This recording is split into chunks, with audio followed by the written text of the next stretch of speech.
বিসমিল্লাহির রহমানির রহিম। রহমান রহিম আল্লাহ তাআলার নামে শুরু করছি। আসসালামু আলাইকুম ওয়া রাহমাতুল্লাহি ওয়া বারাকাতুহু। আপনারা যে যেখানে থাকুন, আপনাদের উপর আল্লাহ তাআলার রহমত নাজিল হোক তার অপরিসীম বারাকাত।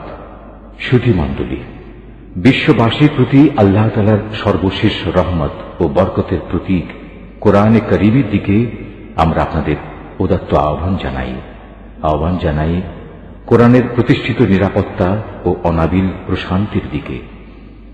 কোরআনে হাকিমের সম্মানিত বাহক নবী রহমত হযরত মুহাম্মদ মুস্তাফা সাল্লাল্লাহু আলাইহি ওয়াসাল্লামের মহান নামে নিযুত কোটি দরুদ ও সালাম জানিয়ে আমরা শুরু করতে যাচ্ছি কোরআনে কারীমের পূর্ণাঙ্গ তেলাওয়াত ও এর সহজ সরল বাংলা অনুবাদ। বাংলা অনুবাদে কণ্ঠ দিয়েছেন সৈয়দ ইসমাত তোহা। পূর্ণ বাংলা অনুবাদ সহ ৩০ পারা কোরআনের তেলাওয়াতের এই মোবারক তোহফাটি আপনাদের কাছে উপস্থাপন করছে বিশ্বনন্দিত কোরআন গবেষণা প্রতিষ্ঠান আল কোরআন একাডেমি, লন্ডন। এ সিডিতে তেলাওয়াত করেছেন কোরআনের শিল্প ও সৌন্দর্যমণ্ডিত জাদুকণ্ঠ কারি আব্দুল বাসেত। বাংলা অনুবাদ করেছেন আল কোরআন একাডেমি, লন্ডনের ডাইরেক্টর জেনারেল, আন্তর্জাতিক খ্যাতিসম্পন্ন কোরআন গবেষক হাফেজ মুনিরউদ্দিন আহমদ। কোরআনের এই সিডিটি প্রযোজনা করেছেন আল কোরআন একাডেমি, লন্ডনের ডাইরেক্টর মোহতারামা খাদিজা আখতার জাই। সূরা আল ফাতিহা। রহমান রহিম আল্লাহ তাআলার নামে। সমস্ত প্রশংসা আল্লাহ তাআলার জন্য। তিনি সৃষ্টিকুলের মালিক। তিনি পরম দয়ালু, অতি মেহেরবান। তিনি বিচার দিনের মালিক। হে মালিক, আমরা তোমারই বন্দেগী করি এবং তোমারই সাহায্য চাই। তুমি আমাদের সরল ও অবিচল পথটি দেখিয়ে দাও। তাদের পথ যাদের উপর তুমি অনুগ্রহ করেছ, তাদের পথ নয় যাদের উপর অভিশাপ দেওয়া হয়েছে, এবং তাদের পথ নয় যারা পথভ্রষ্ট হয়ে গেছে। সূরা বাকারা। রহমান রহিম আল্লাহ তাআলার নামে। আলিফ লাম মিম। এই সেই মহাগ্রন্থ আল কোরআন, তাতে কোনো সন্দেহ নেই যারা আল্লাহ তাআলাকে ভয় করে। এই কিতাব কেবল তাদের জন্যই পথ প্রদর্শক, যারা না দেখে আল্লাহ তাআলাকে বিশ্বাস করে, যারা নামাজ প্রতিষ্ঠা করে। তাদের আমি যা কিছু দান করেছি তারা তা থেকে আমারে নির্দেশিত পথে ব্যয় করে। যারা তোমার উপর যা কিছু নাজিল করা হয়েছে তার উপর ঈমান আনে তোমার আগে নবীদের উপর যা কিছু নাজিল করা হয়েছে তার উপর। সর্বোপরি তারা পরকালের উপরও ঈমান আনে। সত্যিকার অর্থে এই লোকগুলোই তাদের মালিকের দেখানো সঠিক পথের উপর রয়েছে, এবং এরাই হচ্ছে সফলকাম। যারা এই বিষয়গুলো অস্বীকার করে তাদের তুমি পরকালের কথা বলে সাবধান করো আর না করো, কার্যত উভয়টাই তাদের জন্য সমান কথা। এরা কখনো ঈমান আনবে না। ক্রমাগত কুফরি করার কারণে আল্লাহ তাআলা তাদের মন, মগজ ও শ্রবণ শক্তির উপর মোহর মেরে দিয়েছেন। এদের দৃষ্টিশক্তির উপরও এক ধরনের আবরণ পড়ে আছে। যারা এ ধরনের লোক, তাদের জন্য পরকালের কষ্টদায়ক শাস্তি রয়েছে। মানুষদের মাঝে কিছু লোক এমনও আছে যারা মুখে বলে আমরা আল্লাহ তাআলা ও পরকালের উপর ঈমান এনেছি, কিন্তু এদের কর্মকাণ্ড দেখলে তুমি বুঝতে পারবে এরা মোটেই ঈমানদার নয়। মুখে ঈমানের দাবি করে এরা আল্লাহ তাআলা ও তার নেক বান্দাদের সাথে প্রতারণা করে যাচ্ছে। মূলত এ কাজের মাধ্যমে তারা অন্য কাউকে নয়, নিজেদেরই ধোঁকা দিয়ে যাচ্ছে, যদিও এ ব্যাপারে তাদের কোনো প্রকারের চৈতন্য নেই। আসলে এদের মনের ভেতর রয়েছে এক ধরনের মারাত্মক ব্যাধি। প্রতারণার কারণে আল্লাহ তাআলা এদের সে ব্যাধি বাড়িয়ে দিয়েছেন। তাদের জন্য রয়েছে আল্লাহ তাআলার পক্ষ থেকে পীড়াদায়ক আযাব, কেননা তারা মিথ্যা বলছিল। তাদের যখন বলা হয় তোমরা এই শান্তিপূর্ণ জমিনে অশান্তি ও বিপর্যয় সৃষ্টি করো না, তখন তারা বলে না, আমরাই তো বরং সংশোধনকারী। অথচ এরাই হচ্ছে জমিনে যাবতীয় বিপর্যয় সৃষ্টিকারী, যদিও তারা এ ব্যাপারে কোনো চৈতন্য রাখে না। তাদের যখন বলা হয় অন্য লোকেরা যেমন ঈমান এনেছে তোমরাও তেমনি ভাবে ঈমান আনো, তারা বলে হে নবী, তুমি কি চাও আমরাও নির্বোধ লোকদের মতো ঈমান আনি? আসলে নির্বোধ তো হচ্ছে এরা নিজেরাই, যদিও তারা এই কথাটা জানে না। মুনাফিকদের অবস্থা হচ্ছে তারা যখন ঈমানদার লোকদের সাথে মিলিত হয় তখন বলে আমরা ঈমান এনেছি। আবার যখন একাকী তাদের শয়তানদের সাথে মিলিত হয় তখন বলে আমরা তো তোমাদের সাথেই আছি। ঈমানের কথা বলে ওদের সাথে আমরা ঠাট্টা করছিলাম মাত্র। মূলত আল্লাহ তাআলাই তাদের সাথে ঠাট্টা করে যাচ্ছেন। আল্লাহ তাআলাই তাদের অবকাশ দিয়ে রেখেছেন। তারা তাদের বিদ্রোহে বিভ্রান্তের ন্যায় ঘুরে বেড়াচ্ছে। এরা জেনে বুঝে হেদায়েতের বিনিময়ে গোমরাহি কিনে নিয়েছে। তাদের এ ব্যবসাটা কিন্তু মোটেই লাভজনক হয়নি এবং এরা সঠিক পথের অনুসারীও নয়। এদের উদাহরণ হচ্ছে সে হতভাগ্য ব্যক্তির মতো যে অন্ধকারে আগুন জ্বালাতে চাইল, যখন তা তার গোটা পরিবেশটাকে আলোকোজ্জ্বল করে দিল, তখন হঠাৎ করে আল্লাহ তাআলা তাদের কাছ থেকে আলোটুকু ছিনিয়ে দিলেন এবং তাদের এমন অন্ধকারে ফেলে রাখলেন যে তারা কিছুই দেখতে পেল না। এদের অবস্থা হচ্ছে এরা কানেও শোনে না, চোখেও দেখে না, মুখ দিয়ে কথাও বলতে পারে না। অতএব এসব লোক সঠিক পথের দিকে ফিরে আসবে না। অথবা এদের উদাহরণ হচ্ছে আসমান থেকে নেমে আসা বৃষ্টির মতো, এর মাঝে রয়েছে আবার অন্ধকার, মেঘের গর্জন ও বিদ্যুতের চমক। বিদ্যুৎ গর্জন ও মৃত্যুর ভয়ে এরা নিজেদের কানে নিজেদের আঙুল ঢুকিয়ে রাখে। এরা জানে না আল্লাহ তাআলা কাফিরদের সকল দিক থেকেই ঘিরে রেখেছেন, তাতে এদের অবস্থা নাজুক হয়ে পড়ে। মনে হয় এখনই বিদ্যুৎ এদের চোখ নিষ্প্রভ করে দেবে। এই আতঙ্কজনক অবস্থায় আল্লাহ তাআলা যখন এদের জন্য একটু আলো জ্বালিয়ে দেন তখন এরা সেদিকে চলতে থাকে। আবার যখন তিনি তাদের উপর অন্ধকার চাপিয়ে দেন তখন এরা একটু থমকে দাঁড়ায়। অথচ আল্লাহ তাআলা চাইলে সহজেই তাদের শোনার ও দেখার ক্ষমতা ছিনিয়ে নিতে পারতেন। নিশ্চয়ই তিনি সর্বশক্তিমান। হে মানুষ, তোমরা সেই মহান আল্লাহ তাআলার দাসত্ব স্বীকার করো যিনি তোমাদের এবং তোমাদের আগে যারা ছিল তাদের সবাইকে পয়দা করেছেন। আশা করা যায় এর ফলে তোমরা যাবতীয় সংকট থেকে বেঁচে থাকতে পারবে। তিনি সে মহান সত্তা যিনি জমিনকে তোমাদের জন্য শয্যা বানালেন, আসমানকে বানালেন ছাদ এবং আসমান থেকে পানি পাঠালেন। তার সাহায্যে তিনি নানা প্রকারের ফলমূল উৎপাদন করে তোমাদের জীবিকার ব্যবস্থা করলেন। অতঃপর তোমরা জেনে বুঝে এসব কাজে আল্লাহ তাআলার সাথে কাউকে শরীক করো না। আমি আমার বান্দার উপর যে কিতাব নাজিল করেছি তার সত্যতার ব্যাপারে যদি তোমাদের কোনো সন্দেহ থাকে তাহলে যাও, তার মতো করে একটি সূরা তোমরাও রচনা করে নিয়ে এসো। এক আল্লাহ ছাড়া তোমাদের আর যেসব বন্ধু বান্ধব রয়েছে তাদেরও প্রয়োজনে সহযোগিতার জন্য ডাকো, যদি তোমরা তোমাদের দাবিতে সত্যবাদী হও। কিন্তু তোমরা যদি তা না করতে পারো, এবং আমি জানি তোমরা তা কখনই করতে পারবে না, তাহলে তোমরা দোজখের সেই কঠিন আগুনকে ভয় করো যার ইন্ধন হবে মানুষ ও পাথর। আল্লাহ তাআলাকে যারা অস্বীকার করে তাদের জন্যই এটা প্রস্তুত করে রাখা হয়েছে। অতঃপর যারা এই কিতাবের উপর ঈমান এনেছে এবং ভালো কাজ করেছে তাদের তুমি হে নবী সুসংবাদ দাও এমন এক জান্নাতের যার নিচ দিয়ে ঝর্ণা প্রবাহিত হতে থাকবে। যখনই তাদের এই জান্নাতের কোন একটি ফল দেয়া হবে তখনই তারা বলবে, এ ধরনের ফল তো ইতিপূর্বেও আমাদের দেওয়া হয়েছিল। তাদের মূলত এমনি ধরনের জিনিসই সেখানে দেওয়া হবে। তাদের জন্য আরো সেখানে থাকবে পবিত্র সহধর্মী এবং সহধর্মিনী, এবং তারা সেখানে অনন্তকাল ধরে অবস্থান করবে।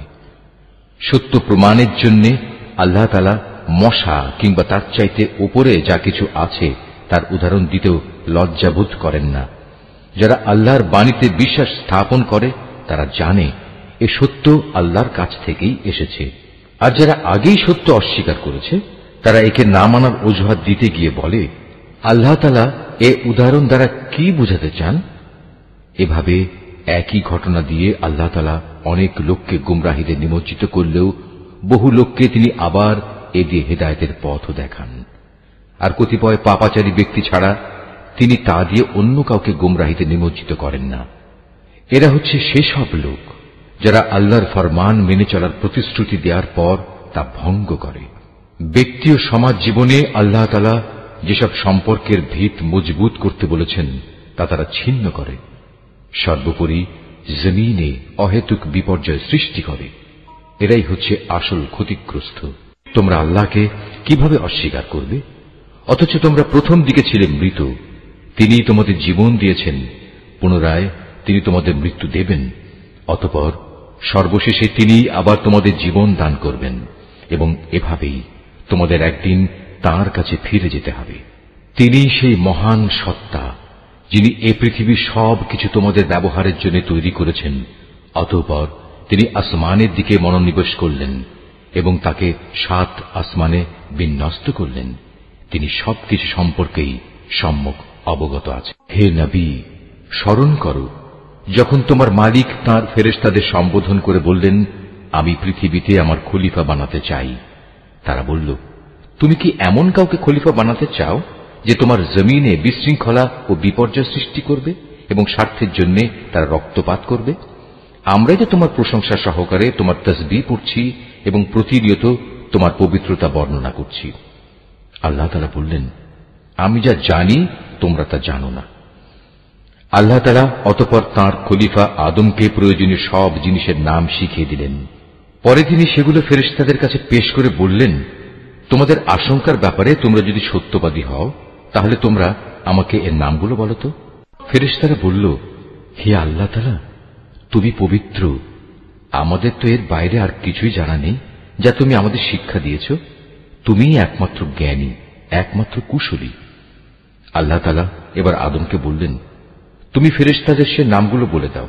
অতএব আদম আল্লাহর নির্দেশে ফেরেশতাদের সামনে নামগুলো যখন সুন্দরভাবে বলে দিল, তখন আল্লাহ তাআলা বললেন, আমি কি তোমাদের বলিনি যে আমি আসমান সমূহ ও জমিনের যাবতীয় গোপন বস্তু জানি এবং তোমরা যা কিছু প্রকাশ করো আর যা কিছু গোপন করো আমি তাও ভালোভাবে জানি।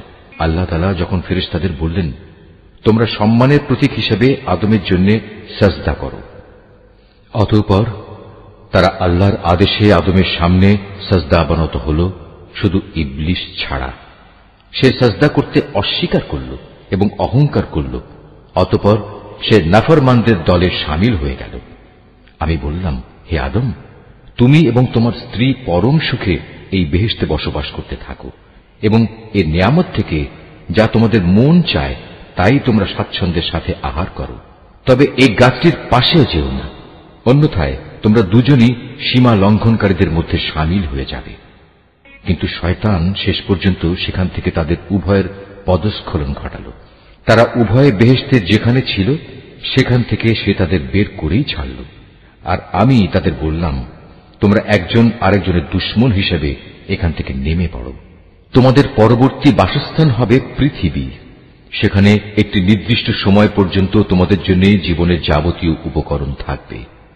অতঃপর আদম তার মালিকের কাছ থেকে হেদায়েত সম্বলিত কিছু বাণী পেল। আল্লাহ তাআলা তার উপর ক্ষমা পরবশ হলেন, অবশ্যই তিনি বড় মেহেরবান ও ক্ষমাশীল। আমি তাদের বললাম, তোমরা সবাই এবার এখান থেকে নেমে যাও, তবে যেখানে যাবে অবশ্যই সেখানে আমার পক্ষ থেকে তোমাদের কাছে জীবন বিধান সম্পর্কিত হেদায়েত আসবে। অতঃপর যে আমার সেই বিধান মেনে চলবে তার কোনো ভয় নেই, তাদের কোনো প্রকার উৎকণ্ঠিতও হতে হবে না। আর যারা আমার বিধান অস্বীকার করবে এবং আমার আয়াতসমূহ মিথ্যা প্রতিপন্ন করে লাগামহীন জীবন যাপন করবে, তারা অবশ্যই জাহান্নামের বাসিন্দা হবে, তারা সেখানে চিরদিন থাকবে। হে বনী ইসরাইল জাতি, তোমাদের উপর আমি যেসব নিয়ামত দিয়েছি তোমরা সেগুলো স্মরণ করো, আমার আনুগত্যের প্রতিশ্রুতি তোমরা পূর্ণ করো। আমিও এর বিনিময়ে তোমাদের দুনিয়া ও আখিরাতের পুরস্কারের প্রতিশ্রুতি পূর্ণ করব এবং তোমরা একমাত্র আমাকেই ভয় করো। আমি মুহাম্মাদের কাছে যা কোরআন নাজিল করেছি তোমরা এর উপর ঈমান আনো, যা তোমাদের কাছে যা কিছু আছে তার সত্যায়নকারী। তোমরা কিছুতেই এর প্রথম অস্বীকারী হইও না এবং বৈষয়িক স্বার্থে সামান্য মূল্যে আমার আয়াত বিক্রি করো না এবং তোমরা শুধু আমাকেই ভয় করো। তোমরা মিথ্যা দিয়ে সত্যকে পোশাক পরিয়ে দিও না এবং সত্যকে জেনে বুঝে লুকিয়েও রেখো না। তোমরা নামাজ প্রতিষ্ঠা করো, যাকাত আদায় করো। যারা আমার সামনে অবনত হয় তাদের সাথে মিলে তোমরাও আমার আনুগত্য স্বীকার করো। তোমরা কি মানুষদের ভালো কাজের আদেশ করো এবং নিজেদের জীবনে তা বাস্তবায়নের কথা ভুলে যাও? অথচ তোমরা সবাই আল্লাহর কেতাব পড়ো, কিন্তু কেতাবের এ কথা তোমরা কি বোঝো না? হে ঈমানদার ব্যক্তিরা, তোমরা সবর ও নামাজের মাধ্যমে আল্লাহর কাছে সাহায্য চাও। যাবতীয় হক আদায় করে নামাজ প্রতিষ্ঠা করা অবশ্যই একটা কঠিন কাজ, কিন্তু যারা আল্লাহকে ভয় করে তাদের কথা আলাদা। যারা জানে একদিন তাদের সবাইকে তাদের মালিকের সামনাসামনি হতে হবে এবং তাদের সবাইকে তাঁর কাছে ফিরে যেতে হবে, তার জন্য এটা কঠিন কিছু নয়। হে বনী ইসরাইল জাতি, তোমরা আমার সেই নিয়ামতের কথা স্মরণ করো যা আমি তোমাদের দান করেছি। আমার সেই নিয়ামতের মধ্যে একটি ছিল, আমি তোমাদের সৃষ্টিকুলের উপর প্রাধান্য দিয়েছিলাম। হে ইমানদার ব্যক্তিরা, তোমরা সেই দিনটিকে ভয় করো যেদিন একজন আরেকজনের কোনোই কাজে আসবে না। একজনের কাছ থেকে আরেকজনের পক্ষে কোনো সুপারিশও সেদিন গ্রহণ করা হবে না, এবং কারো কাছ থেকে মুক্তিপণ নেয়া কিংবা তা নিয়ে কাউকে ছেড়ে দেয়া হবে না, না তাদের সেদিন কোন রকম সাহায্য করা হবে। স্মরণ করো যখন আমি তোমাদের ফেরাউনের লোকদের গোলামি থেকে মুক্তি দিয়েছিলাম। তারা তোমাদের উপর ভীষণ অত্যাচার করত। তারা নিকৃষ্ট ধরনের শাস্তি দ্বারা তোমাদের যন্ত্রণা দিত। তারা তোমাদের পুত্র সন্তানদের হত্যা করত এবং তোমাদের মেয়েদের তারা জীবিত রেখে দিত। তোমাদের মালিকের পক্ষ থেকে এতে তোমাদের জন্য বড় একটা পরীক্ষা নিহিত ছিল। আরো স্মরণ করো যখন আমি তোমাদের জন্য সমুদ্রকে দ্বিধা বিভক্ত করে দিয়েছিলাম, অতঃপর আমি তোমাদের সমূহ মৃত্যুর হাত থেকে বাঁচিয়ে দিয়েছিলাম এবং আমি ফেরাউন ও তার দলবলকে সমুদ্রে ডুবিয়ে দিয়েছিলাম, আর তোমরা তা তো নিজেরাই প্রত্যক্ষ করেছিলে। আরো স্মরণ করো যখন মূসাকে আমি বিশেষ একটি কাজে 40 রাত নির্ধারণ করে দিলাম। তার যাওয়ার পর তোমরা একটি বাছুরকে মাবুদ রূপে গ্রহণ করে নিলে। তোমরা এতে করে ভীষণ জুলুম করেছিলে। অতঃপর এ অপরাধ সত্ত্বেও আমি পুনরায় তোমাদের ক্ষমা করে দিয়েছি এ আশায় যে তোমরা আমার কৃতজ্ঞতা আদায় করবে। সে কথাও স্মরণ করো যখন আমি মূসাকে কেতাব ও ন্যায় অন্যায়ের পরককারী একটি মানদণ্ড দান করেছি, যাতে করে তোমরা হেদায়েতের পথে চলতে পারো। আরো স্মরণ করো মূসা যখন তার নিজ লোকদের কাছে এসে বলল, হে আমার জাতি, তোমরা আমার অবর্তমানে বাছুরকে মাবুদ হিসেবে গ্রহণ করে যে বড় রকমের জুলুম করেছ, তার জন্য অবিলম্বে আল্লাহর দরবারে তওবা করো এবং তোমরা তোমাদের নিজেদের শিরকে অভিশপ্ত নফস সমূহকে হত্যা করো। এর মাঝেই আল্লাহর কাছে তোমাদের জন্য কল্যাণ রয়েছে। অতঃপর আল্লাহ তাআলা তোমাদের উপর ক্ষমা পরবশ হবেন, কারণ তিনি বড়ই ক্ষমাশীল ও অনুগ্রহকারী।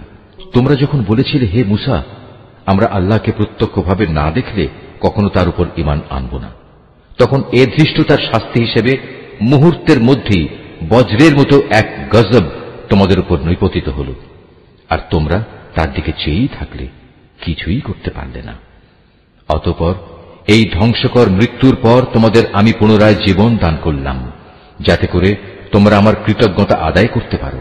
আমি তোমাদের উপর মেঘের ছায়া দান করেছিলাম, মান এবং সালওয়া নামক খাবারও তোমাদের জন্য পাঠিয়েছিলাম। আমি তোমাদের বলেছিলাম, সেসব পবিত্র খাবার খাও যা আমি তোমাদের দিয়েছি, তা তোমরা উপভোগ করো। নিয়ামত অবজ্ঞা করে তারা আমার উপর কোনো অবিচার করেনি, বরং এর দ্বারা তারা নিজেরাই নিজেদের উপর জুলুম করেছে। স্মরণ করো আমি যখন তোমাদের বলেছিলাম, তোমরা এই জনপদে ঢুকে পড়ো এবং তোমরা তার যেখান থেকে ইচ্ছা স্বাচ্ছন্দ্যে আহার করো। দম্ভ সহকারে প্রবেশ না করে মাথা নত করে ঢুকো। তোমরা ক্ষমার কথা বলবে, আমিও তোমাদের ভুল ত্রুটিসমূহ ক্ষমা করে দেব, এবং যারা ভালো কাজ করে আমি এভাবেই তাদের পাওনার অঙ্ক বাড়িয়ে দেই। সুস্পষ্ট হেদায়েত সত্ত্বেও অতঃপর জালিমরা এমন কিছু ব্যাপার রদবদল করে ফেলল যা না করার জন্যই তাদের বলা হয়েছিল। আমিও এরপর যারা জুলুম করল তাদের উপর আসমান থেকে গজব নাজিল করলাম। মূলত এটা ছিল তাদের গুনার ফল। যখন মূসা আমার কাছে তার জাতির লোকদের জন্য পানি চাইল, আমি তাকে বললাম, তোমার হাতের লাঠি দিয়ে তুমি এই পাথরে আঘাত করো। আঘাত করা মাত্রই সে পাথর থেকে 12টি পানির নহর উৎপন্ন হয়ে গেল। প্রত্যেক গোত্রই নিজ নিজ পানির ঘাট চিনে নিল। আমি বললাম, আল্লাহর দেয়া রিজিক থেকে তোমরা পানাহার করো, তবে আমার জমিনে বিপর্যয় সৃষ্টি করে বেরিও না। স্মরণ করো তোমরা যখন মূসাকে বলেছিলে, হে মূসা, প্রতিদিন একই ধরনের খাবারের উপর আমরা কিছুতেই আর ধৈর্য ধরতে পারব না। তুমি তোমার মালিকের কাছে বলো যেন তিনি কিছু ভূমিজাত দ্রব্য, তরিতরকারি, পেঁয়াজ, রসুন, ভুট্টা, ডাল উৎপাদন করেন। সে বলল, তোমরা কি আল্লাহর পাঠানো এই উৎকৃষ্ট জিনিসের সাথে একটি তুচ্ছ ধরনের জিনিসকে বদলে দিতে চাও? যদি তাই হয় তাহলে তোমরা অন্য কোনো শহরে সরে পড়ো, যেখানে তোমাদের এসব জিনিস যা তোমরা চাইবে তা অবশ্যই পাওয়া যাবে। আল্লাহ তাআলার আদেশ অমান্য করার ফলে শেষ পর্যন্ত অপমান ও দারিদ্র তাদের উপর ছেয়ে গেল। আল্লাহর গজব দ্বারা তারা আক্রান্ত হয়ে গেল। এটা এ কারণে যে এরা ক্রমাগত আল্লাহর আয়াতকে অস্বীকার করতে থাকল এবং আল্লাহর নবীদের অন্যায়ভাবে হত্যা করতে থাকল। আর এসব কিছু এজন্যই ছিল যে তারা আল্লাহর সাথে নাফরমানি ও সীমা লঙ্ঘন করছিল। যারা ঈমান আনে, তারা খ্রিস্টান হোক, ইহুদি হোক কিংবা সাবি হোক, তারাই হবে মুসলমান। এদের যে কেউ আল্লাহর উপর ঈমান আনবে পরকালের উপর এবং যথার্থ ভালো কাজ করবে, তাদের জন্য তাদের মালিকের কাছে পুরস্কার রয়েছে এবং এসব লোকের যেমন কোনো ভয় নেই, তেমনি তারা চিন্তিত হবে না। স্মরণ করো যখন আমি তোমাদের কাছ থেকে প্রতিশ্রুতি নিয়েছিলাম যে তোমরা তাওরাত মেনে চলবে, এবং তুর পাহাড়কে আমি তোমাদের উপর তুলে ধরে বলেছিলাম যে কিতাব তোমাদের আমি দান করেছি তা শক্তভাবে আঁকড়ে ধরো এবং তাতে যা কিছু আছে তা স্মরণ রেখো। এই উপায়ে তোমরা হয়তো শয়তান থেকে নিজেদের বাঁচাতে পারবে। অতঃপর তোমরা এ ওয়াদা থেকে ফিরে গেলে, কিন্তু তা সত্ত্বেও আমার অনুদান ও রহমত যদি তোমাদের উপর না থাকত, তাহলে তোমরা অবশ্যই ধ্বংস হয়ে যেতে। তোমরা তো ভালো করেই তাদের জানো যারা তোমাদের মধ্যে শনিবারে আল্লাহর আদেশ লঙ্ঘন করেছে। অতঃপর আমি তাদের শুধু এটুকুই বলেছি, যাও, এবার তোমরা সবাই অপমানিত বানরে পরিণত হয়ে যাও। এই ঘটনাকে আমি সেসব মানুষদের যারা তখন সেখানে মজুদ ছিল, আরো যারা পরে আসবে, তাদের সবার জন্য একটি দৃষ্টান্তমূলক ঘটনা বানিয়ে দিয়েছি। যারা আল্লাহকে ভয় করে এমন লোকদের জন্যও এই ঘটনা ছিল একটি উপদেশ। আরো স্মরণ করো যখন মূসা তার জাতিকে বলল, অবশ্যই আল্লাহ তাআলা তার নামে তোমাদের একটি গাভী জবাই করার আদেশ দিচ্ছেন। তারা একথা শুনে বলল, হে মূসা, তুমি কি আমাদের সাথে তামাশা করছো? সে বলল, আমি তামাশা করে জাহেলদের দলে শামিল হওয়া থেকে আল্লাহ তাআলার কাছে পানা চাই। তারা মূসাকে বলল, তুমি তোমার মালিককে বলো আমাদের তিনি যেন সুস্পষ্ট বলে দেন তা কেমন হবে। সে বলল, অবশ্যই তা হবে এমন যা বৃদ্ধ হবে না, আবার একেবারে বাচ্চাও হবে না, বরং তা হবে এর মাঝামাঝি বয়সের। এখন যা কিছু তোমাদের নির্দেশ দেওয়া হচ্ছে তাই করো। তারা মূসাকে বলল, তুমি তোমার মালিককে জিজ্ঞেস করে নাও, তিনি আমাদের যেন বলে দেন তার রং কেমন হবে। সে বলল, তা হবে হলুদ রঙের। তার রং এত আকর্ষণীয় হবে যে যারা তাকাবে তা তাদেরই পরিতৃপ্ত করবে। তারা বলল, হে মূসা, তুমি তোমার মালিককে আবার জিজ্ঞেস করে নাও আসলে তা কি ধরনের হবে। আমরা তো সঠিক গাভী বাছাই করতে পারছি না, কারণ আমাদের কাছে তো সব গাভী দেখতে একই ধরনের মনে হয়। আল্লাহ তাআলা চাইলে এবার অবশ্যই আমরা সঠিক পথে চলতে পারব। সে বলল, তাহলে শোনো, আল্লাহর ঈপ্সিত সে গাভী হবে এমন যে সেটি কোনো চাষাবাদের কাজ করে না, জমিনে পানি সেচের কাজও করে না, অর্থাৎ তা হবে সম্পূর্ণ নিখুঁত ও ত্রুটিমুক্ত। একথা শুনে তারা বলল, এতক্ষণে তুমি আমাদের সামনে সত্য ঘটনা নিয়ে এসেছ। অতঃপর তারা এ ধরনের একটি গাভী জবাই করল, যদিও ইতিপূর্বে মনে হয়নি যে তারা এই কাজটি আদৌ করতে চায়। স্মরণ করো যখন তোমরা একজন লোককে হত্যা করেছিলে, অতঃপর সে ব্যাপারে তোমরা একে অপরের উপর হত্যার অভিযোগ আরোপ করতে শুরু করলে, অথচ আল্লাহ তাআলা সেই বিষয়ই মানুষের সামনে বের করে আনতে চাইলেন যা তোমরা লুকোবার চেষ্টা করেছিলে। হত্যাকারীকে খুঁজে বের করার জন্য আমি তোমাদের বললাম, কোরবানি করা সেই গাভীর শরীরের একাংশ দিয়ে তোমরা একে মৃদু আঘাত করো। এভাবেই আল্লাহ তাআলা মৃত ব্যক্তিকে জীবন দান করবেন এবং এ ধরনের অলৌকিক ঘটনা দ্বারা তিনি তোমাদের কাছে তার জ্ঞানের নিদর্শনসমূহ তুলে ধরেন। আশা করা যায় তোমরা এর মাধ্যমে সত্য অনুধাবন করবে। কিন্তু এত বড় একটি নিদর্শন সত্ত্বেও অতঃপর তোমাদের মন কঠিন হয়ে গেল, এমন কঠিন যেন তা শক্ত পাথর, বরং মাঝে মাঝে মনে হয় পাথরের চেয়েও বুঝি তার বেশি কঠিন। কেননা কিছু পাথর এমন আছে যা থেকে মাঝে মাঝে ঝর্ণাধারা নির্গত হয়, আবার কোনো কোনো সময় তা বিদীর্ণ হয়ে ফেটেও যায় এবং তা থেকে পানির ফোয়ারাও বেরিয়ে আসে। অবশ্য এর মধ্যে থেকে এমন কিছু পাথর আছে যা আল্লাহর ভয়ে ধসে পড়ে। আল্লাহ তাআলা তোমাদের কার্যকলাপ সম্পর্কে মোটেই গাফেল নন। হে ঈমানদার লোকেরা, এর পরেও তোমরা কি এই আশা পোষণ করো যে এরা তোমাদের সাথে তোমাদের দ্বীনের জন্য ঈমান আনবে, অথচ এদের একাংশ যুগ যুগ ধরে আল্লাহর কিতাব শুনে আসছে। অতঃপর তারা তাকে বিকৃত করছে, অথচ এরা ভালো করেই তা জানে। এদের অবস্থা হচ্ছে, এরা যখন ঈমানদারদের সাথে সাক্ষাৎ করে তখন বলে আমরা ঈমান এনেছি, কিন্তু এরাই আবার যখন গোপনে একে অপরের সাথে মিলিত হয় তখন বলে তোমরা কি মুসলমানদের কাছে সেসব কথা প্রকাশ করে দাও যা আল্লাহ তাআলা মুহাম্মদের নবুয়ত সম্পর্কে আগেই তাওরাতে তোমাদের উপর ব্যক্ত করেছেন। খবরদার, তোমরা এমনটি কখনো করো না, তাহলে তারা একদিন তোমাদের মালিকের সামনে এটা দিয়েই তোমাদের বিরুদ্ধে সাক্ষ্য উত্থাপন করবে। তোমরা কি এটুকু কথাও বুঝতে পারো না? এরা কি জানে না আল্লাহর কিতাবে যা কিছু এরা গোপন করে, আবার নিজেদের স্বার্থে তারা যা প্রকাশ করে তা সবই আল্লাহ তাআলা জানেন। এদের আরেকটি দল যারা একান্ত অশিক্ষিত, নিরক্ষর, এরা আল্লাহর কিতাব সম্পর্কে কিছুই জানে না। আল্লাহর কিতাব যেন এদের কাছে একটি নিছক ধ্যান ধারণা সর্বস্ব পুস্তক মাত্র। এরা শুধু অমূলক ধারণাই করে থাকে। সেসব লোকের জন্য ধ্বংস অনিবার্য যারা হাত দিয়ে কিতাব লিখে নেয়, তারপর দুনিয়ার সামনে বলে এগুলো হচ্ছে আল্লাহ তাআলার পক্ষ থেকে অবতীর্ণ শরীয়তের বিধান। তাদের উদ্দেশ্য হচ্ছে যেন তা দিয়ে দুনিয়ার কিছু স্বার্থ তারা কিনে নিতে পারে। অতঃপর তাদের হাত যা কিছু রচনা করেছে তার জন্য তাদের ধ্বংস ও দুর্ভোগ, যা কিছু তারা উপার্জন করেছে তার জন্য তাদের দুর্ভোগ। এসব নির্বোধ লোকেরা বলে জাহান্নামের আগুন কখনোই আমাদের স্পর্শ করবে না, একান্ত যদি করেও তা হবে নির্দিষ্ট কয়েকটা দিনের জন্য মাত্র।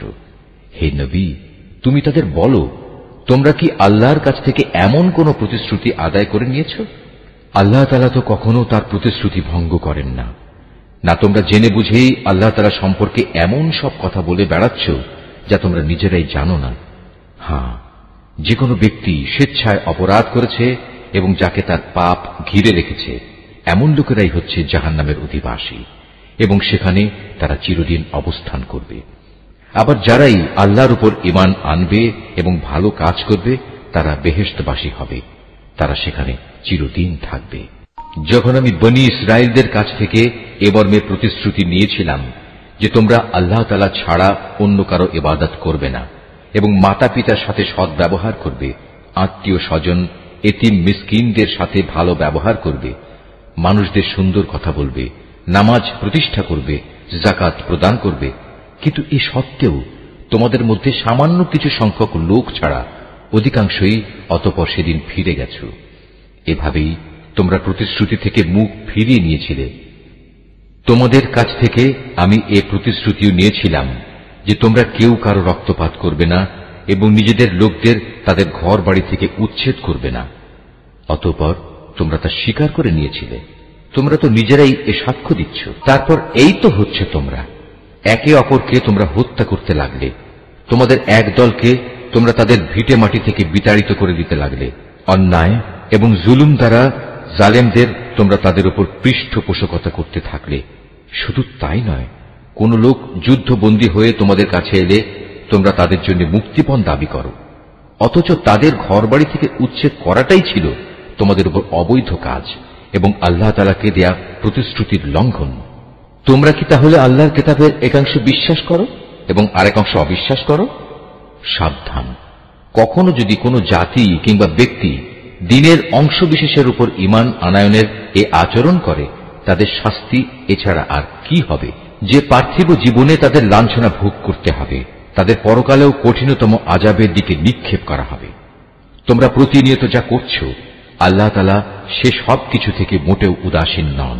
বস্তুত এই লোকেরা আখিরাতের স্থায়ী জীবনের বিনিময়ে দুনিয়ার অস্থায়ী জীবন খরিদ করে নিয়েছে। এরা যেহেতু আযাব বিশ্বাসই করেনি, তাই আল্লাহ তাআলার পক্ষ থেকে তাদের আযাব কিঞ্চিত পরিমাণ হালকা করা হবে না, আর না তাদের কোনো দিক থেকে কোন রকম সাহায্য করা হবে।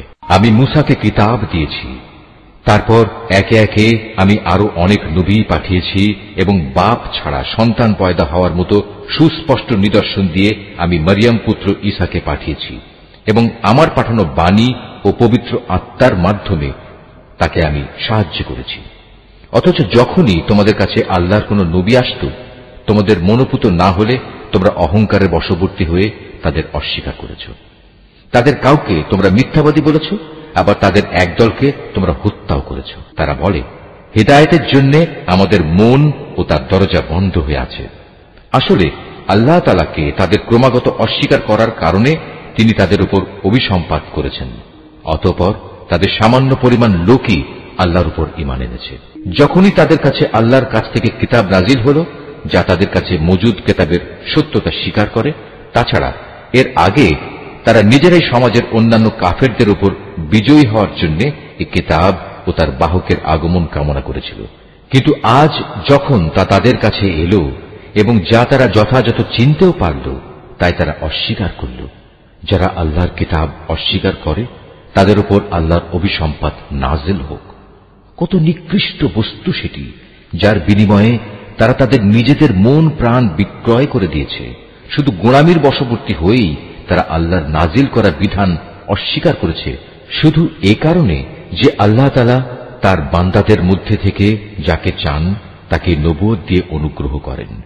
তাদের এ কুফরির ফলে তারা ক্রোধের উপর ক্রোধে আক্রান্ত হল। আর কাফেরদের জন্য তো এমনই অপমানজনক শাস্তি রয়েছে, যখন তাদের বলা হয় আল্লাহ তাআলা যা কিছু নাজিল করেছেন তার উপর ঈমান আনো।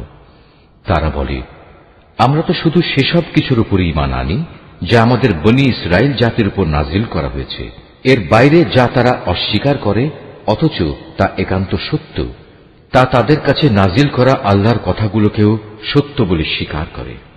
হে নবী, তুমি বলো, তোমরা যদি বিশ্বাসী হও তাহলে আল্লাহর নবীদের ইতিপূর্বে তোমরা কেন হত্যা করেছিলে? তোমাদের কাছে তো একসময় সুস্পষ্ট নিদর্শন সহকারে মূসাও নবী হয়ে এসেছিল, অথচ তার সামান্য কয়েকদিনের অনুপস্থিতির পরেই তোমরা একটি বাছুরকে মাবুদ হিসেবে গ্রহণ করে নিলে। কত বড় জালেম ছিলে তোমরা। আরো স্মরণ করো, যখন আমি তোমাদের কাছ থেকে একটি প্রতিশ্রুতি আদায় করেছিলাম তোমাদের মাথার উপর তুর পাহাড় তুলে ধরে। আমি বলেছিলাম, যা কিছু বিধি বিধান আমি তোমাদের দিয়েছি তা শক্ত করে আঁকড়ে ধরো এবং আমার কথাগুলো শুনো। এর জবাবে তারা মুখে তো বলল, হ্যাঁ আমরা তোমার কথা শুনেছি, কিন্তু বাস্তব জীবনে তা অস্বীকার করে বলল, আমরা তা অমান্য করলাম। আসলে আল্লাহ তাআলাকে তাদের অস্বীকার করার কারণে সেই বাছুরকে মাবুদ বানানোর নেশা তখনও তাদের মনকে আকৃষ্ট করে রেখেছিল। তুমি তাদের বলো, যদি তোমরা সত্যি মোমেন হও তাহলে বলতে পারো, এটা কত খারাপ ঈমান যা একজন ব্যক্তিকে এ ধরনের কাজের আদেশ দেয়। যদি তোমরা মনে করো অন্যদের বদলে পরকালের নিবাস আল্লাহর কাছে শুধু তোমাদের জন্য নির্দিষ্ট, তাহলে যাও, তা পাওয়ার জন্য তোমরা মৃত্যু কামনা করো, যদি তোমরা সত্যবাদী হও। হে নবী, তুমি জেনে রাখো, এরা কখনোই কামনা করবে না আল্লাহর সাথে যে আচরণ এরা করেছে, এবং নিজেদের হাত দিয়ে এরা যা কিছু অর্জন করেছে তার পরিণাম জানার পর এরা কখনো তা কামনা করবে না। আল্লাহ তাআলা জালেমদের ভালো করে জানেন। সত্যি কথা হচ্ছে, এদেরকেই বরং তুমি দেখতে পাবে বেঁচে থাকার ব্যাপারে এরা বেশি লোভী। আল্লাহ তাআলার সাথে যারা শিরক করে, এ বনী ইসরায়েলের লোকেরা তাদের চেয়েও এক কদম অগ্রসর। এদের প্রত্যেক ব্যক্তি 1000 বছর জীবিত থাকতে চায়, কিন্তু যত দীর্ঘ জীবনী এদের দেয়া হোক না কেন, তা কখনো এদের তার অবশ্যম্ভাবী আযাব থেকে বাঁচাতে পারবে না। আল্লাহ তাআলা এদের যাবতীয় কাজকর্ম পুঙ্খানুপুঙ্খ পর্যবেক্ষণ করেন।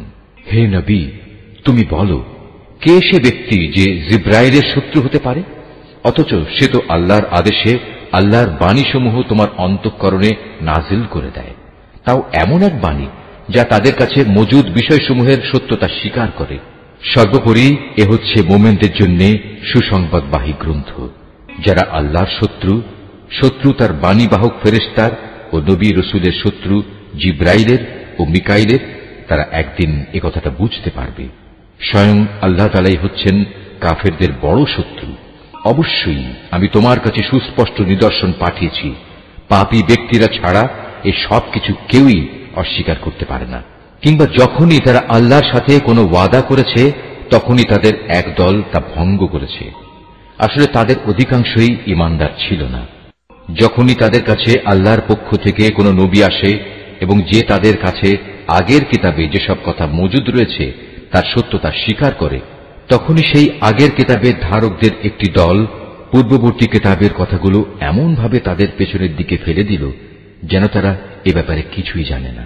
আল্লাহর প্রতি অবজ্ঞা প্রদর্শন করেই এরা ক্ষান্ত হয়নি, জাদু মন্ত্রের এমন কিছু জিনিসও এরা অনুসরণ করতে শুরু করল যা শয়তান কর্তৃক সুলাইমান নবীর রাজত্বের সময় সমাজে চালু করা হয়েছিল।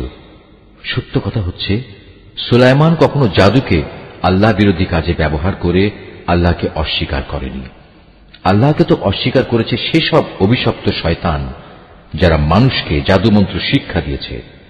জাদু পাগল মানুষদের পরীক্ষার উদ্দেশ্যে আল্লাহ তাআলা হারুত মারুত নামে যে দুজন ফেরেশতাকে ব্যাবিলনে পাঠিয়েছেন, আল্লাহর সেই দুজন ফেরেশতা কাউকে যখনই এ বিষয়ের শিক্ষা দিত, প্রথমেই তারা এ কথাটা তাদের বলে দিত, আমরা তো হচ্ছি আল্লাহর পরীক্ষা মাত্র। অতএব কোন অবস্থায় তুমি এ বিদ্যা দিয়ে আল্লাহ তাআলাকে অস্বীকার করো না। এই সত্ত্বেও তারা তাদের কাছ থেকে এমন কিছু বিদ্যা শিখে নিয়েছিল যা দিয়ে এরা স্বামী স্ত্রীর মাঝে বিচ্ছেদের সৃষ্টি করত। যদিও আল্লাহর ইচ্ছা ছাড়া কোনো দিনই কেউ কারো সামান্যতম ক্ষতিও সাধন করতে পারবে না। তারা মূলত এমন কিছু শেখে যা তাদের কোনো উপকার যেমন করতে পারে না, তেমনি তা তাদের কোনো ক্ষতিও করতে পারে না। তারা যদি জানত শ্রম ও অর্থ দিয়ে যা তারা কিনে নিয়েছে পরকালে তার কোনো মূল্য নেই, তারা নিজেদের জীবনের পরিবর্তে যা ক্রয় করে নিয়েছে তা সত্যি নিকৃষ্ট। কত ভালো হতো যদি তারা কথাটা জানত। তারা যদি আল্লাহর উপর ঈমান আনত এবং তাকেই ভয় করত, তাহলে আল্লাহর পক্ষ থেকে তারা উৎকৃষ্টতম পুরস্কার পেত।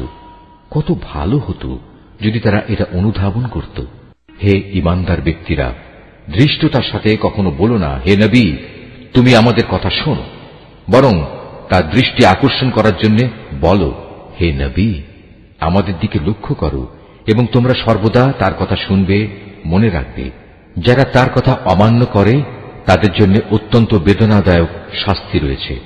আসলে এই আহলে কিতাব কিংবা যারা আল্লাহর সাথে প্রকাশ্য শিরক করে তারা কেউই এটা পছন্দ করে না যে তোমার কাছে তোমার মালিকের পক্ষ থেকে নবুয়তের মতো কোনো ভালো কিছু নাজিল হোক। কিন্তু তারা জানে না আল্লাহ তাআলা যাকে চান তাকেই তার অনুগ্রহে বিশেষভাবে বেছে নেন। আল্লাহ তাআলা অত্যন্ত অনুগ্রহশীল। আমি যখন কোন আয়াত বাতিল করে দেই বা বিশেষ কারণে মানুষদের তা ভুলিয়ে দিতে চাই, তখন তার জায়গায় তার চেয়ে উৎকৃষ্ট কিংবা তারই মতো কোনো আয়াত এনে হাজির করি। তুমি কি জানো না আল্লাহ তাআলা সবকিছুর উপর ক্ষমতাবান? তুমি কি জানো না আসমান সমূহ ও জমিনের সার্বভৌমত্ব একমাত্র আল্লাহ তাআলার জন্যই নির্দিষ্ট। তিনি ছাড়া তোমাদের কোনো বন্ধু নেই, কোনো সাহায্যকারীও নেই। তোমরা কি তোমাদের নবীর কাছে সে ধরনের উদ্ভট প্রশ্ন করতে চাও যেমনি তোমাদের আগে মূসাকে করা হয়েছিল? কেউ যদি ঈমানকে কুফরির সাথে বদল করে নেয়, অবশ্যই সে ব্যক্তি সোজা পথ থেকে গোমরাহ হয়ে যাবে। আহলে কিতাবদের অনেকেই বিদ্বেষের কারণে চাইবে যেভাবেই হোক তোমাদের ঈমানের আলোর বদলে আবার সেই কুফরির অন্ধকারে ফিরিয়ে নিতে।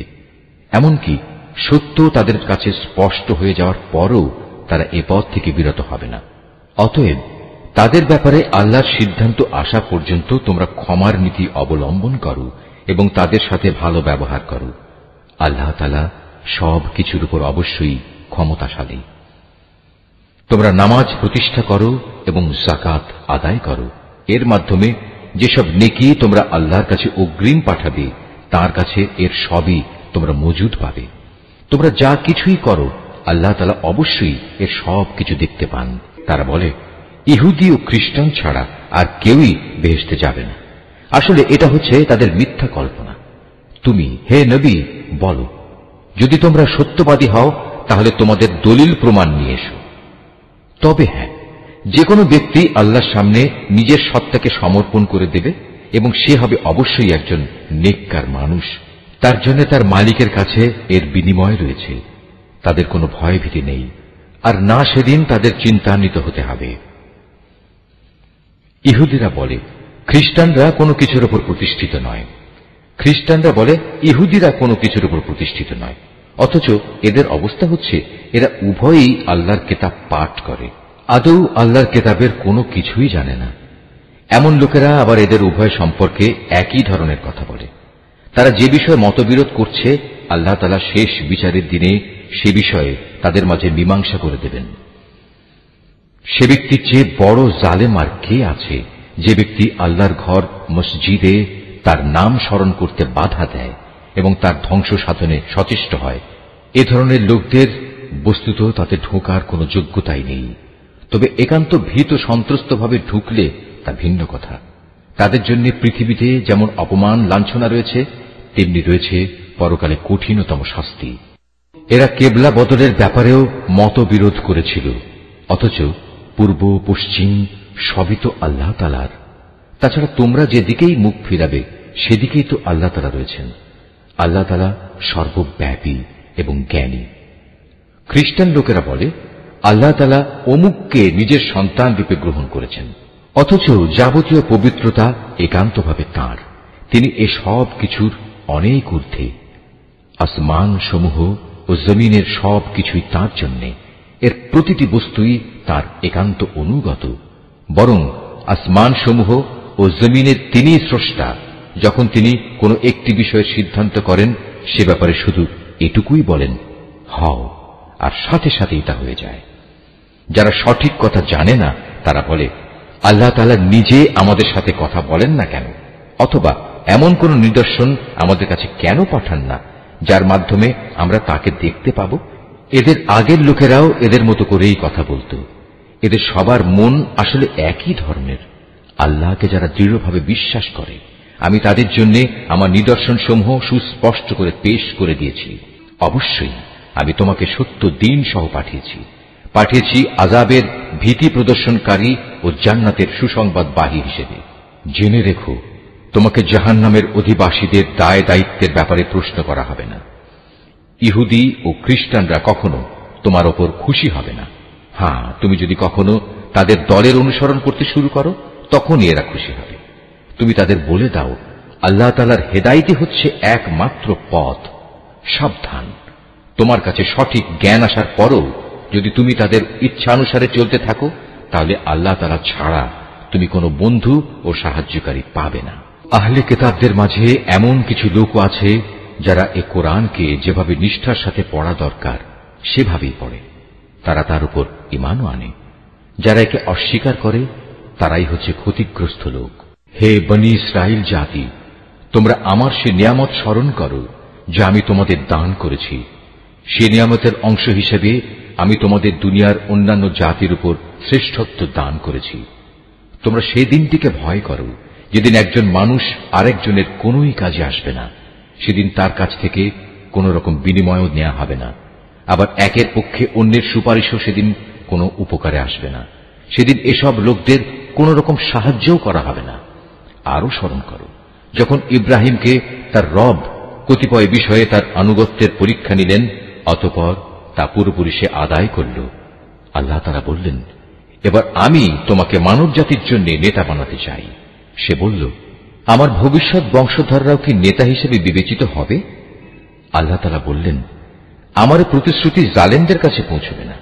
স্মরণ করো, আমি যখন মানুষদের মিলনস্থল ও নিরাপত্তার কেন্দ্র হিসেবে এই কাবা ঘরটি নির্মাণ করেছিলাম, আমি তাদের আদেশ দিয়েছিলাম, তোমরা ইব্রাহিমের দাঁড়ানোর স্থানটিকে নামাজের স্থান হিসেবে গ্রহণ করো। আমি ইব্রাহিম ও ইসমাইলকে আদেশ দিয়েছিলাম যেন তারা আমার ঘর কাবাকে হজ ও ওমরার তাওয়াফকারীদের জন্য, আল্লাহর ইবাদতে আত্মনিয়োগকারীদের জন্য, সর্বোপরি তার নামে রুকু সেজদাকারীদের জন্য পবিত্র করে রাখে। ইব্রাহিম যখন বলেছিল, হে মালিক, এ শহরকে তুমি শান্তি ও নিরাপত্তার শহর বানিয়ে দাও এবং এখানকার অধিবাসীদের মাঝে যে ব্যক্তি আল্লাহ তাআলা এবং পরকালে বিশ্বাস করে তুমি তাদের ফলমূল দিয়ে আহারের যোগান দাও। আল্লাহ তাআলা বললেন, হ্যাঁ, যে ব্যক্তি আমাকে অস্বীকার করবে তাকেও আমি অল্প কয়েকদিন জীবনের উপায় উপকরণ সরবরাহ করতে থাকব।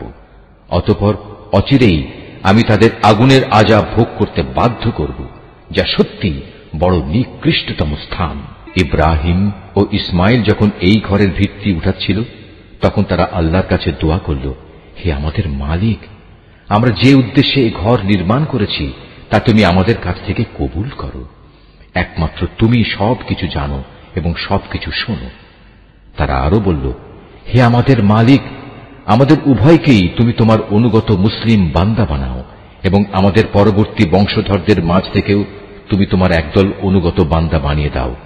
হে মালিক, তুমি আমাদের তোমার ইবাদতের আনুষ্ঠানিকতা সমূহ দেখিয়ে দাও এবং তুমি আমাদের উপর দয়া পরবশ হও, কারণ তুমি অত্যন্ত দয়া পরবশ ও পরম দয়ালু। হে আমাদের মালিক, তাদের বংশের মধ্যে তাদের নিজেদের মাঝ থেকে তুমি এমন একজন রসূল পাঠাও যে তাদের কাছে তোমার আয়াতসমূহ পড়ে শোনাবে, তাদের তোমার কিতাবের জ্ঞান ও প্রজ্ঞা শিক্ষা দেবে, উপরন্তু সে তাদের পবিত্র করে দেবে। হে আল্লাহ, তুমি আমাদের এই দোয়া কবুল করো, কারণ তুমি মহাপরাক্রমশালী ও পরম কুশলী। জেনে বুঝে যে নিজেকে মূর্খ বানিয়ে রেখেছে সে ব্যক্তি ছাড়া আর কে এমন হবে যে ইব্রাহিমের আনিত জীবন বিধান থেকে মুখ ফিরিয়ে নেবে? অথচ তাকে আমি দুনিয়ার নবুয়তের জন্য বাছাই করে নিয়েছি। শেষ বিচারের দিনেও সে আমার নেক লোকদের মধ্যে শামিল হবে। যখন আমি তাকে বললাম, তুমি আমার অনুগত মুসলিম হয়ে যাও, সে বলল, আমি সৃষ্টিকুলের মালিক আল্লাহ তাআলার পূর্ণ আনুগত্য স্বীকার করে নিলাম। যে পথ ইব্রাহিম নিজের জন্য বেছে নিল, সে পথে চলার জন্য সে তার সন্তান সন্ততিকেও ওসিয়ত করে গেল। ইয়াকুবও তার সন্তানদের ওসিয়ত করে বলল, হে আমার সন্তানরা, নিশ্চয়ই আল্লাহ তাআলা তোমাদের জন্য এই দ্বীন ইসলাম মনোনীত করে দিয়েছেন। অতএব কোন অবস্থায় এই জীবন বিধানের আনুগত্য স্বীকার ব্যতি রেখে তোমরা মৃত্যুবরণ করো না। হে ইহুদি জাতি, তোমরা কি তখন সেখানে উপস্থিত ছিলে যখন ইয়াকুবের সামনে তার মৃত্যু এসে হাজির হল এবং সে যখন তার ছেলে মেয়েদের বলল, বলো আমার মৃত্যুর পর তোমরা কার ইবাদত করবে? তারা বলল, আমরা অবশ্যই তোমার মাবুদ, তোমার পূর্বপুরুষ ইব্রাহিম, ইসমাইল ও ইসহাকের মাবুদের ইবাদত করব। এ মাবুদ হচ্ছেন একক, আমরা তার আত্মসমর্পণকারী বান্দা হয়ে থাকব। এরা ছিল এক ধরনের জাতি যারা আজ গত হয়ে গেছে। তারা যা করে গেছে তা তাদের নিজেদের জন্য, আবার তোমরা যা করবে তা হবে তোমাদের নিজেদের জন্য। তারা যা কিছু করছিল সে ব্যাপারে তোমাদের কিছু জিজ্ঞেস করা হবে না। এরা ইহুদি ও নাসারারা বলে, তোমরা ইহুদি কিংবা খ্রিস্টান হয়ে যাও, তাহলে তোমরা সঠিক পথে পরিচালিত হবে। হে নবী, তুমি বলো, আমাদের কাছে তো বরং ইব্রাহিমের একনিষ্ঠ মতাদর্শই রয়েছে, আর সে কখনো মুশরিকদের অন্তর্ভুক্ত ছিল না। তোমরা বলো, আমরা তো আল্লাহর উপর ঈমান এনেছি এবং ঈমান এনেছি আল্লাহ তাআলা আমাদের কাছে যা কিছু নাজিল করেছেন তার উপর। আমাদের আগে ইব্রাহিম, ইসমাইল, ইসহাক, ইয়াকুব ও তাদের পরবর্তী সন্তানদের উপর যা কিছু নাজিল করা হয়েছে তাও আমরা মানি। তাছাড়া মুসা, ঈসা সহ সব নবীকে তাদের মালিকের পক্ষ থেকে যা কিছু দেওয়া হয়েছে তার উপর আমরা ঈমান এনেছি। আমরা এদের কারো মধ্যেই কোনো তারতম্য করি না। আমরা তো হচ্ছি আল্লাহরই অনুগত বান্দা। আর এরা যদি তোমাদের মতোই আল্লাহর উপর ঈমান আনত, তাহলে তারাও সঠিক পথ পেত। তারা যদি সে পথ থেকে ফিরে আসে, তাহলে তারা অবশ্যই উপদলীয় অনৈক্যের মাঝে পড়ে যাবে। আল্লাহ তাআলাই তোমার জন্য যথেষ্ট হবেন, তিনি শোনেন, তিনিই জানেন। হে নবী, তাদের তুমি বলো, আসল রং হচ্ছে আল্লাহ তাআলারই। এমন কে আছে যার রং তার রঙের চেয়ে উৎকৃষ্ট হতে পারে? আমরা ঘোষণা করছি, আমরা তাঁরই ইবাদত করি। হে নবী, তুমি তাদের বলো, তোমরা কি স্বয়ং আল্লাহ তাআলার ব্যাপারেই আমাদের সাথে বিতর্কে লিপ্ত হতে চাও? অথচ তিনি যেমন আমাদের মালিক, তেমনি তিনি তোমাদেরও মালিক। আমাদের কাজ আমাদের জন্য, আর তোমাদের কাজ তোমাদের জন্য। আমরা তার আনুগত্যের ব্যাপারে সবাই হচ্ছি নিষ্ঠাবান। অথবা তোমরা কি একথা বলতে চাও যে ইব্রাহিম, ইসমাইল, ইসহাক, ইয়াকুব ও তাদের বংশধররা সবাই ছিল ইহুদি কিংবা খ্রিস্টান? হে নবী, তুমি বলে দাও, এ ব্যাপারে তোমরা বেশি জানো না আল্লাহ তাআলা বেশি জানেন? যদি কোনো ব্যক্তি তার কাছে মজুদ আল্লাহর কাছ থেকে আগত সাক্ষ্য প্রমাণ গোপন করে, তাহলে তার চেয়ে বড় জালেম আর কে হতে পারে? আল্লাহ তাআলা তোমাদের কাজকর্মের ব্যাপারে মোটেই গাফেল নন। এরাও ছিল এক ধরনের সম্প্রদায় যারা আজ গত হয়ে গেছে। তারা যা করে গেছে তা তাদের জন্য, আর তোমাদের কর্মফল হবে তোমাদের জন্য।